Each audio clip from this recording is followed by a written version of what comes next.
Welcome, let's talk about the investment opportunities of a lifetime. If you like that, like the video, subscribe to the channel, turn the bell notification on, and let's get right into it. A lot of people might know me as a big crypto bear. Well, I am not, but I take it as an opportunity. I see the charts and I see that it's not doing so well. But if you are prepared, then how is that bearish? That's super bullish. And I want to talk about one specific project.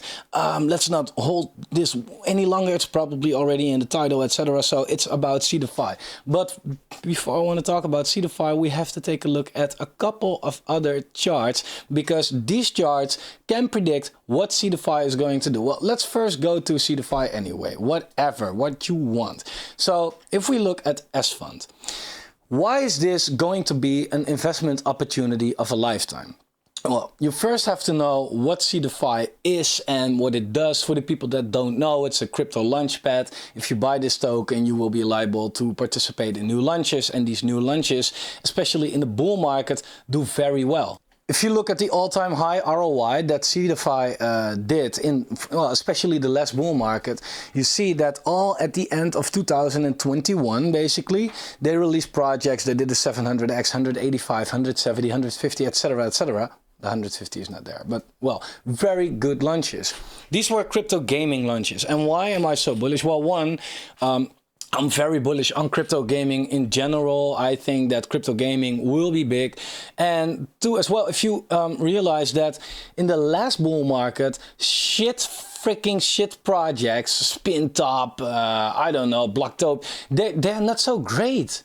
But they did fantastic returns. In my opinion, crypto gaming will have way better projects in the future, and Seedify is going to release them. They're also going to release AI projects, whatever the market is showing us, that's good. And therefore, I do think that we will have very good launches in the next bull market as well. So we need S-Fund tokens to participate in these launches. Now, if you want to get the highest tier on Seedify, so you get a high allocation, you need to have 100,000 Seedify tokens. Let's get back to the chart. 100,000 Seedify tokens back in the last bull market would have cost you $1.8 million. Well, let me see. Do I have 1.8 million? Oh, there it is. Nowhere. So, how do we get that? By getting very rich. Well, that's what we try to accomplish, right? That's the goal. That's not what we should do. So we should buy Seedify very low. Okay. Is Seedify going down? Yes! Wow, it's so perfect. Now let's take a look where it actually can go. And therefore, I can take a look at a couple charts. First of all, the Seedify chart itself. It speaks for itself, right? We have lower lows and lower highs. So that's not looking so good. So purely by this chart, we can tell that the S-Fund token is not doing well and that it will go down until the trend is changing. But so far, we put in a low low last week. So the trend is definitely not changed yet. Maybe this now is the low, but we could have thought that everywhere, right? You can look at the random crypto chart, close your eyes, buy it and hope that it's the low. That's a real good way to throw your money away. I've said in other videos multiple times, a market cycle has 4 phases. We have the accumulation phase where you buy, the uptrend where you make your money, the distribution phase where you take your profits, the downtrend where you go play beer pong with your friends, and then we have the accumulation phase all over again. Well, this is the beer pong phase, right? We are definitely not in an accumulation phase. An accumulation phase is where it's obviously not putting in lower lows and lower highs anymore, right? Yeah, our last high was a lower high, and a lower low, we made that last week. So this is still a downtrend. Okay, now where can it go? Well, the major support basically of around 77 cents showed us that it turned into resistance over the last couple of weeks. So now what is the support going to be? So how I look at the, I'm not saying you should look at charts like this, but how I look at charts, okay? Because again, if Seedify dips, and big disclaimer, if Seedify survives the bear market, right? And I want to say that with a very big expression, right? Because it's my biggest bag by far. Still, now I got pretty wrecked on it, still my biggest bag, right? But I cannot be biased because it's my biggest bag, right? I want to look at this like I'm just an outsider, right? And Seedify, guess it or not, it's an altcoin. And this is not usually the type of market where altcoins are all going to survive, right? If you believe in the 4-year cycle, well, look at August 2019, top 100, a lot of coins that you're not familiar with, I bet you, right? So we will probably August 2020, whatever, 27, look at the top 100 or outside of it and see a lot of projects that we had right now that are not there, right? You do not know if your favorite coin is going to be one of them. You do not know, right? So, but how do I look at things? Well, I look at this in the crypto market in general, but especially Seedify, right? So the first thing that I take a look at is, okay, how is the economy in general? So what reflects that better than the S&P? Well, the S&P, you might say it's doing well, okay? But it's now coming down. Is this the correction? I don't think so. If you look at the S&P divided by the M2, so the money supply, you see that with the current money supply, the S&P topped out, just like it did in 2001, in 2007, 2019, 2021, and just now as well. Every time we got rejected off of that level, we fell down hard. It looks like a recession is coming up. In the Netherlands, we already have a recession, and it's a good way to get out of the bear market because probably the Fed has to print then, right? But before all that, markets usually dump, okay? This, with the coming recession, doesn't look like the chart to me that says like, oh, well, just go down this 5% and get back up and make new all-time highs since 20 years. I doubt that. So if the S&P is likely to go down, what's more likely to go down? Bitcoin, right? Now, we talked on the channel a lot about seasonality, right? Bitcoin in the pre-halving year, I'm not going to repeat this too much now, but always first half of the year go up, second half of the year goes down. Here as well, first half of the year goes up, second half of the year goes down. What is happening now as well? First half of the year goes up, second half of the year, also July, August, it's now going down. Below the bull market support band, we broke this trend line, and it's very likely for Bitcoin to go quite lower. Now, if Bitcoin goes down more than the S&P because there's less liquidity, well, what has less liquidity than Bitcoin? Altcoins, right? What is Seedify? Boom! It's an altcoin. Congratulations. So Seedify is likely to go down, right? But there's one step between. What's also an altcoin? BNB. Let's talk about BNB real quick. BNB is paired with Seedify. Seedify is paired with BNB. So if BNB goes down, Seedify goes down. Very simple, right? That much Seedify is worth that much BNB. That's the liquidity. So if BNB goes down, Seedify is still worth the same amount of BNB, but the dollar value of these coins is lower. So we want to know, okay, S&P is probably going down. So Bitcoin is probably going down. So altcoins are probably going down. How much room do these altcoins have? Well, in BNB's case, I look at this chart. I don't see much bullishness right here, right? Unless CZ prints his way out of it or buys way out of it. But what I see when I look at BNB is that it sits at last possible support there is, right? We had the support since February 2021, so more than 2.5 years right now. And it touched it multiple times, right? The difference is that the altcoin market, the Bitcoin and the S&P, looks way more bearish over here than that it did over here or here.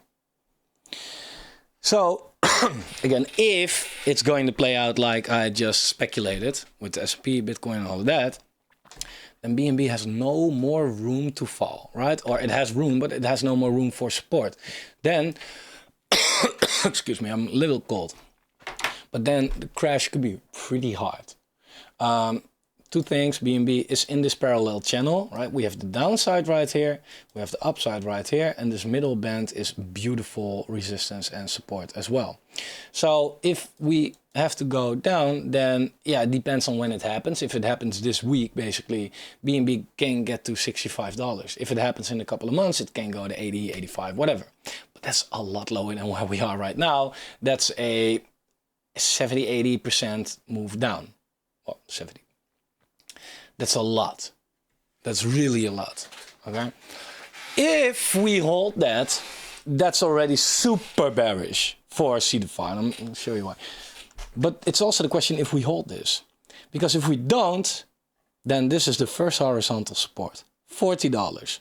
Not just because of this horizontal, it's exactly where the minus 0.382 of the Fibonacci comes in as well. It's not a coincidence. It's exactly the same level. So it shows that if BNB goes down, and still if, but it's not unlikely to me after everything I just said, then the fall can be pretty hard. Well, since Seedify, and I want to talk about another investment opportunity of a lifetime as well. But since Seedify is paired with BNB, then the only thing that could save Seedify from a huge crash is Seedify outperforming BNB. Okay, there is hope. Let's take a look at that chart. It's all we have left. This better be bullish. Fuck! Does not look so bullish to me. So what am I seeing right here? Well, same as BNB, Seedify USD. Lower lows and lower highs, right? And again, this is also not creating a bottom. As you see right here, Seedify is already a percent, and it doesn't sound like a lot, 1%, but it's already lower than what it was in this wick. And it wicked already 8%, 9% lower, right? It is officially a lower low again. And we have clear lower highs. So although we have Bitcoin, well, we have the S&P losing from the economy. We have Bitcoin losing from the S&P. We have BNB losing from Bitcoin. And we have S-Fund losing from BNB. And how in the hell do you think Seedify on its dollar pair is going to look like? Really? I am prepared with cash because I do believe in the project. And I want to buy a bag of tokens, but it looks super bearish. All right, Seedify is losing against a BNB, which is losing against a Bitcoin, which is losing against the S&P, which is losing against the recession and all of that. All right, so also when it comes to this chart, it looks like, well, Seedify can at least bleed another 30% against BNB, right? Let's be bullish. Let's say that Seedify breaks out and that this is the bottom against BNB. We just saw that BNB can at least go 70% lower. So let's say that Seedify stays here, but BNB does go 70% lower. Then Seedify on its dollar pair goes 70% lower. That's bullish. Well, that's 18 cents. And that's not even the, well, it's not bullish, but that's not even the worst case scenario.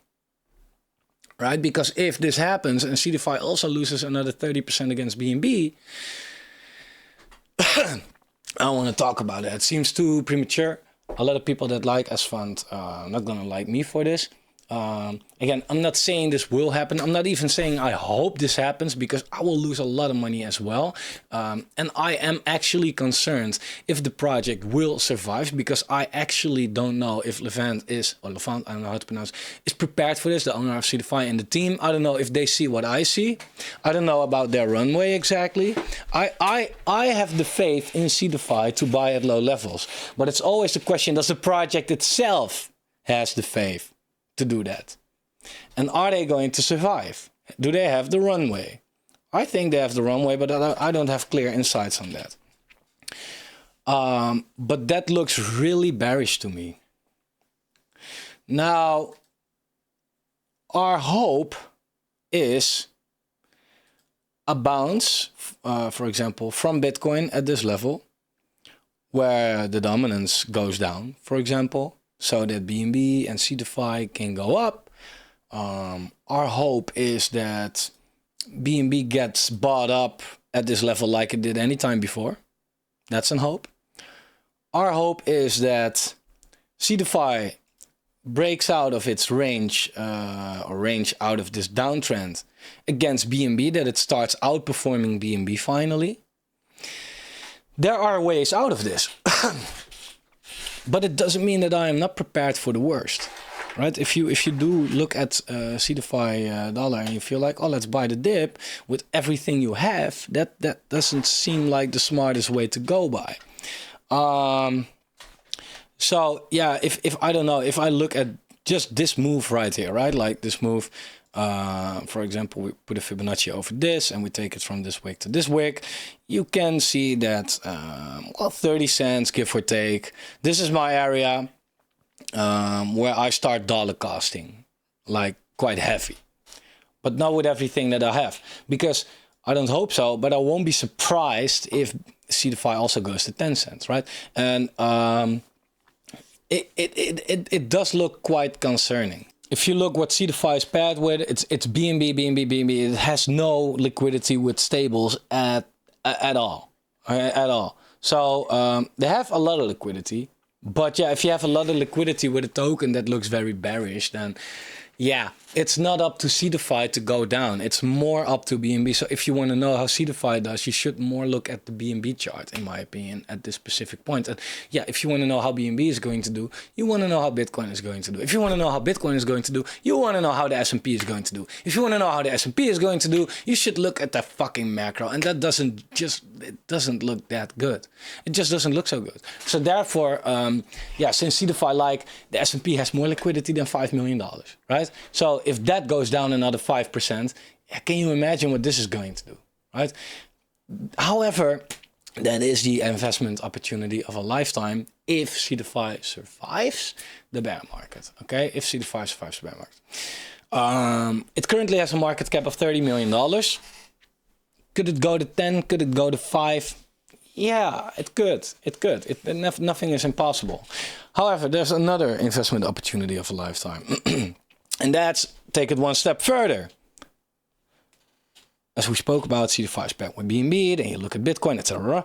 There is a coin paired with Seedify, S-Fund, to put it like that. And that's SNFTS. Seedify NFT space. Lot lower market cap. Fully diluted, it's quite high, but there, you know, once their utility comes out, you'll know that it's more about burning and all. But they are building a metaverse where users can basically create their own metaverse. It's also an NFT launchpad in the making.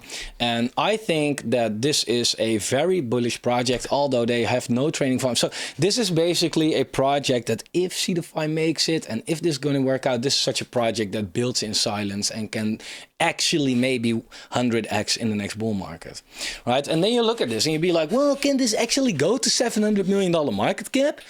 I'm not saying 100x from this point. Maybe this goes to a $1 or $2 million market cap first. If you then have your entry, then 100x is definitely not impossible, right? There will be no liquidity at all. So if it all turns around and it gets bullish, then you can do a 10x overnight with this maybe. It's not financial advice. Don't sue me. I don't tell you where I live. So, but really, for real, I mean, 100x's are getting possible, but you should look at more than just your exit point. An entry point is also very important. And I think we will get a better entry point than this. If not, and if it all runs from today, okay, well, how much did you lose? Fuck that, right? But don't ape in, and that's crypto general. Don't just ape in because you think like, oh, now is the best time. Yeah, so far, right? Should I show you the Moonbeam or the Hex chart? Every time was the best time because these shit coins keep on dumping. Oh, this also keeps on dumping so far. And it's just because all of the reasons that I've just explained. At a certain point, people cannot believe anymore that it will ever turn bullish. And at some point, it will ever turn bullish. And that's where you want to be. When you honestly don't want to anymore. Now you feel like, oh, I'm starting to doubt, but maybe at a certain point you wake up, you look at the chart and you be like, fuck, I don't believe that. This is not going to be okay anymore. I'm out. Please remember by then, like, okay, this should be a kind of a buying point for me, right? That's what I'm doing. Seedify, it has to survive, right? A lot of good projects, they just have to survive. They don't. I'm in the Seedify all the shit, and a lot of people always say like, yeah, we just have to do an IDO that does 100x and this and that. We don't. We just have to survive and wait for the market to turn bullish. We don't need anything. Of course, it helps if we do good idea, but we don't need it to turn freaking bullish again and go up high, right? A lot of good projects, they go up at the same time, they go down at the same time. It's not that they all have good news coming out at the same point. It's just a market that's you know, needs to do its thing. So Seedify is the company basically, S-Fund and SNFTS. These are some projects that I'm looking at that can make you a lot of money, but just because they first go down very hard, right? Here, I was under the impression it's gonna make you a lot of money as well. Not because the price will do this. Will it see new all-time highs? I don't know. I don't think so, by the way. But we don't need to. We don't need to. If you buy, let's say that, one last thing, let's say that Seedify goes to 20 cents, right? Let's say. And it goes to $7, right? No, let's say 9. Half of the all-time high. Halfway. You can still make a 44x. And that's halfway all-time high. It's about your entry. And therefore, I sound very bearish. But, you know, over the long term, I'm actually pretty bullish. But therefore, if I'm bullish on an altcoin, I want to have as much as I can. And how do you get that? Well, by buying as cheap as you can. So yeah, now I'm having my eyes on these charts that I've just showed you. And let's see how BNB plays out. But it's not looking that well for BNB on its dollar pair. BNB on its Bitcoin pair, I haven't really checked it well. BNB on its Bitcoin pair, it has some room. But not much. Not much, right? If the Bitcoin dominance starts to run, yeah, we can take a hit, but not much before we also find support at 40% lower than where we are right now. If I look at the Bitcoin dominance, doesn't look bearish to me. It looks like a very beautiful uptrend, which retests the previous resistance before we go up even further. And if we do go down, it's because Bitcoin goes down. And if Bitcoin goes down, altcoins go down anyway. So yeah, at the end of the day, it's not looking so bullish for altcoins. That's the message right here, and be prepared for that. Guys, if you like the video, like the video. If you want to learn more about crypto, shout out to the Patreon gangsters right there. OGs, legends, however you want to call them. They get exclusive videos, calls with me, early NFT calls, early moonshot calls, crypto trading courses, investing opportunities, a lot that I don't say right now. So definitely go check it out. There's a link down below. Please like the video. I don't know, is my sound still on? Doesn't matter. See you next time.